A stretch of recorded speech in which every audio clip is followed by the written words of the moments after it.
तो दोस्तों आपका नए वीडियो में स्वागत है। तो आज के वीडियो का टॉपिक है, जैसे कि आपको पता है NITL AO का नोटिफिकेशन आउट हो चुका है। 3 जुलाई उसका लास्ट नोटिफिकेशन डे है जब तक आप फॉर्म भर सकते हैं। और टेंटेटिव उन्होंने बताया है कि 20 जुलाई प्रीलिम का डेट है। तो आज के वीडियो में हम देखने वाले हैं कि कैसे प्रीलिम को अप्रोच करें, क्योंकि ऑलमोस्ट 20 डेज बाकी है। अभी 20 डेज प्रीलिम के लिए बाकी है। तो अगर मुझे अभी प्रिपेयर करना है क्योंकि मैंने कुछ किया नहीं है, तो मैं कैसे अप्रोच करूंगा वो स्ट्रेटजी मैं आपको बताने वाला हूँ। तो जैसे कि आपको देखना है कि आपको प्रीलिम के मॉक देने रहते हैं। मैंने जैसे ही आपको बोला था कि मॉक देना बहुत इंपॉर्टेंट है। तो अगर मुझे 20 दिन बाकी है तो मुझे ऑलमोस्ट 40 मॉक्स देने हैं।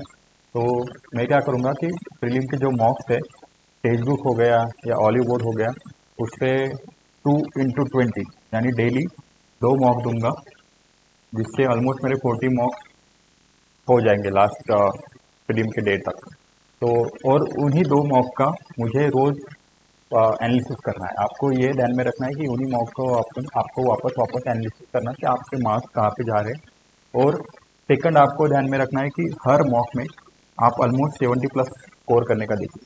आप अगर बहुत दिन बाद मॉक दे रहे हैं फिल्म के, तो आपके 50+ ही आएंगे, 50 या 60 के बीच में आएंगे। पर आपको ये देखना है कि 2 हफ्ते बाद यानी 14 डेज बाद, जब तक आप 30+ मॉक दोगे, तब तक आपका स्कोर 70+ आए, जिससे आपका प्रीलिम का कट ऑफ जो है वो क्रैक हो जाएगा। थर्ड चीज़ आपको ये ध्यान में रखनी है कि जो भी कंसेप्ट है प्रीलिम में, जो भी इंग्लिश हो गया, क्वांट हो गया, रीजनिंग हो गया, उसके जो भी कंसेप्ट है, आपको फर्स्ट 7 डेज मतलब 1 to 7 जुलाई में ही क्लियर करवा के लेना है। इसके लिए आप डेली 2 आवर्स पढ़ो या जितना भी टाइम देना है अभी दे दो।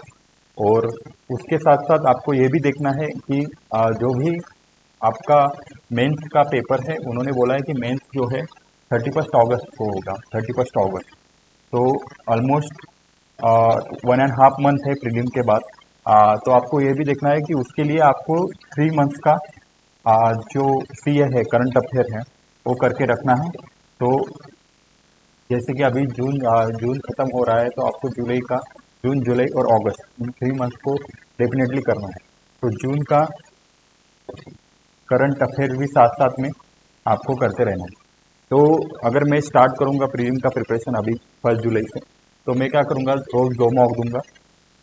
मैं उसका एनालिसिस करूंगा, हाफ एन आवर एनालिसिस करूंगा।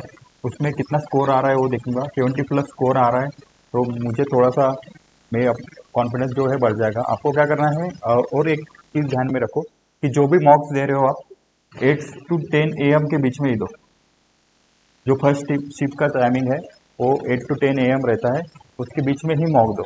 अगर आप मॉक दे रहे हो और ऐसे ही रैंडम टाइम रात को 12 बजे या सुबह एकदम 6 बजे या किसी भी रैंडम टाइम दे रहे हो, तो आपको एनवायरनमेंट जो मेकिंग रहता है वो बनता नहीं। तो यही ध्यान में रखो कि 8 to 10 AM में मॉक दो, एक मॉक कंपलसरी उस टाइम में दो, और कोई मॉक दोपहर को या शाम को किसी भी टाइम दो। उससे क्या होगा, आपका मेंटल प्रिपरेशन होगा कि अगर आपको फर्स्ट शिफ्ट आया या सेकंड शिफ्ट आया तो इसी टाइम में आएगा, 8 AM to 10 AM में। और उस टाइम पे आपका दिमाग जल्दी से ये करेगा, क्योंकि आप 40+ मॉक उस टाइमिंग में दे चुके हो। और दोनों जैसे ही आपके मॉक हो जाते हैं, उसके बाद उसका 15 to half an hour analysis करो कि आपके मार्क्स कहाँ जा रहे हैं, कहाँ पे आपको टाइमिंग ज़्यादा लग रहा है। टाइमिंग जहाँ पे ज़्यादा लग रहा है उसकी कंसेप्ट क्लियर करो फर्स्ट 7 डेज में ही, यानी फर्स्ट 10 मॉक्स में ही कंसेप्ट सब क्लियर करने का देखो। और उसके बाद 70+ टारगेट हमको लास्ट डेट तक करना है कि 70+ टारगेट हर मॉक में आए। कोई भी आप ये ले सकते हो, जैसे टेस्ट सीरीज हो गया, टेक्स्ट बुक हो गया या हॉलीवुड हो गया, कोई भी टेस्ट सीरीज लो और ये फॉलो करो, डेली 2 मॉक्स, उसका एनालिसिस और करंट अफेयर जून का, जुलाई का साथ साथ में करते रहो। और उसके बाद 70+ टारगेट है हमारा, जो कट ऑफ मॉक्स में आना चाहिए, उतना हमें स्कोर करना है। और कंसेप्ट जो है फर्स्ट वीक ऑफ जुलाई में क्लियर कर देना है। अगर कुछ भी डाउट आपको होए है और इसमें कोई भी इश्यू आ रहा है कि ये स्ट्रैटेजी वर्क करेगा कि नहीं, तो आई थिंक ऑलमोस्ट करेगा, क्योंकि 40+ mocks are not a joke. आपको समझ में आ जाता है कि एग्जाम का जो फंडामेंटल क्या पूछने वाले हैं, फंडामेंटल थिंग क्या है। इसलिए मैंने आपको बोला है कि आप ये भी कर सकते हो, सिंगल मॉक दे सकते हो। पर सिंगल मॉक से क्या होगा, आपके पास सिर्फ 20 मॉक्स दिए रहेंगे, उससे ज़्यादा जो मिस्टेक का प्रोबेबिलिटी रहता है वो कम हो जाता है। जितने मिस्टेक आप मॉक्स में करोगे उतने ही कम आप मेन प्रीलिम एग्जाम में करोगे, जो कि 20 जुलाई को होना है। मैं खुद इस एग्जाम का फॉर्म भर चुका हूँ और मैं खुद ये स्ट्रैटेजी डेली फॉलो करने वाला हूँ, तो आप भी कीजिए। और कुछ डाउट होगा तो आप मुझे कमेंट सेक्शन में पूछ सकते हैं। Thank you very much.